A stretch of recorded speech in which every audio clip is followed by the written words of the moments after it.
हरि ओम हरि ओम हरि ओम हरि ओम हरि ओम हरि ओम हरि ओम हरि ओम। जय श्री कृष्ण। लोग भौतिक आसक्ति में इतने डूबे हुए हैं कि उस उच्च उच्च पदों पर जाना चाहते हैं, उसके लिए बड़ा प्रयास भी करते हैं, कामना रखते हैं, लेकिन एक सबसे बड़ा पद है भगवत स्वरूप। स्वयं भगवत स्वरूप हो जाना, वो सबसे ऊंचा पद है। उस पद की प्राप्ति करने के लिए यह शरीर मिला है। इस शरीर का कोई और उद्देश्य नहीं है। भगवान कहते हैं कि निर्माण मोहादित संग दोषा आध्यात्म नित्यम विनिवृत्त कामा द्वंद्वैर्विमुक्तो सुख दुख संगे गच्छन्ति मूढ़ा पद्म व्यम तत्। निर्माण मोहा, जिसका मान और मोह से जो रहित है। जित संग दोषा, सभी आसक्ति रूपी दोष को जीत लिया है, यहां तक कि इस शरीर से भी आसक्ति न हो। और विनिवृत्त कामा, जिसकी कामनाएं हमेशा के लिए खत्म हो गई हैं।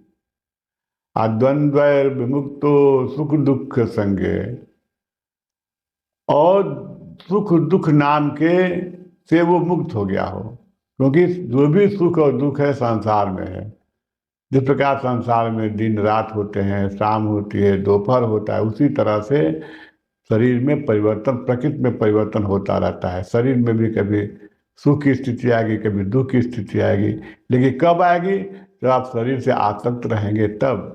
जब आप अपने को जान जाएंगे कि मैं कौन हूँ, मैं शरीर नहीं हूँ, न मैं मन हूँ, न मैं बुद्धि हूँ, न अहंकार हूँ, इस सबसे मैं मुक्त हूँ, तो वही सुख दुख नाम के से मुक्त हो जाएगा। सुख दुख संगे गच्छन्ति मूढ़ा पद्म व्यंतम। जो यह अमूढ़ व्यक्ति, अमूढ़ माने जो मूर्ख नहीं है, जो ज्ञानी है, परम ज्ञानी है, क्योंकि उसको आत्मज्ञान हो गया है, उसको अपने पहचान हो गई कि मैं कौन हूँ, वह मेरे अव्यय पद को प्राप्त करता है। न तद्भासे तो सूर्यो न शशांको न पावक। वह अव्यय पद में न सूर्य है, न चंद्रमा है, न अग्नि है। यद्गत्वा न निवर्तन्ते, जहाँ जा करके कोई लौट के नहीं आता है। तद्धाम परमम मम, वह मेरा परम धाम है। उस परम धाम को जाने के लिए ये मनुष्य शरीर मिला हुआ है। और जो ऐसा नहीं करता है वो आत्महत्या करने वाले की गति को प्राप्त करता है। जब नरसिंहावतार में जब भगवान नरसिंह पैदा आए थे, तो प्रहलाद को उन्होंने कहा कि प्रहलाद वर मांगो। तो प्रहलाद ने क्या कहा? वर नहीं मांगा। उसने कहा कि यदि राशि में कामान वरास्तम वरदर्शभ कामानाम हिति संरोहम भवतस्तु विणे वरम। उसने कहा कि हे वर देने वालों में श्रेष्ठ वर शिरोमणि, अगर आप मुझे वर देना ही चाहते हो तो हमारे हृदय में कामनाओं का अंकुरण ही न हो, ऐसा वर दीजिए। क्योंकि इंद्रियाणाम मनः प्राण आत्मा धर्मो धृतिर्मति हृष्ट तेज स्मृति सत्यम यस्य नश्यन्ति जन्मना। ये जो जन्म हुआ है शरीर, अगर आप कामना करेगा तो उसका इंद्रियां, मन, प्राण, शरीर, धर्म, धृति, धैर्य, बुद्धि, ह्री, लज्जा, लक्ष्मी, सत्य, ये सब का नाश हो जाएगा। जिसका जन्म होता है सबका नाश हो जाएगा। इसलिए अगर आप स्वस्थ रहना चाहते हो, सुखी रहना चाहते हो, जीवन में एक भी दवा नहीं खानी हो, तो कामनाओं से मुक्त हो जाइए।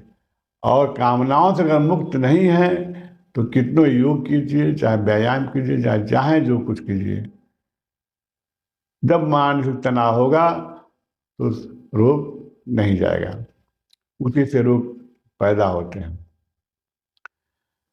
तो फिर आगे प्रहलाद जी कहते हैं, विमुंचति यदा कामान मानो मनसि स्थितान। विमुंचति यदा कामान मानो मनसि स्थितान तर्येव पुंडरीकाक्ष ब्रह्म भूयाय कल्पते। विमुंचति यदा, कामा, जब आदमी मानव, जो मानव है, मनुष्य है, उसके मन में स्थित जब कामनाओं से वो मुक्त हो जाता है, ज्यों ही मुक्त होता है, तभी वह पुंडरीकाक्ष, हे पुंडरीकाक्ष, हे भगवान, उसी समय वह भगवत स्वरूप को प्राप्त करता है। यह सबसे बड़ा पद है, भगवत स्वरूप को प्राप्त होना। प्रधानमंत्री का पद भी नासमान है, और बड़े बड़े उच्च अधिकारी का पद प्राप्त करने के बाद भी एक दिन आप चले आएंगे नीचे, लेकिन भगवत स्वरूप को प्राप्त होना ये सबसे बड़ा पद है। इसी पद को प्राप्त करने के लिए मनुष्य शरीर मिला हुआ है। बड़े भाग्य मानुष तन पावा, इसीलिए मनुष्य शरीर मिला है। और इस शरीर को हम विश्व में लगा देते हैं, शरीर से आसक्ति कर लेते हैं। ये शरीर भगवान को प्राप्त करने के लिए है। इसलिए अगर भगवत स्वरूप को प्राप्त करना है, भगवत धाम जाना है, वहाँ से लौट के नहीं आना है, तो फिर हमेशा भगवान के आध्यात्म नित्यम, रोज नित्य भगवान में लगे रहिए और भगवान का स्मरण कीजिए। कामनाओं से मुक्त होकर के उस उच्च पद को प्राप्त कीजिए। जय श्री कृष्ण।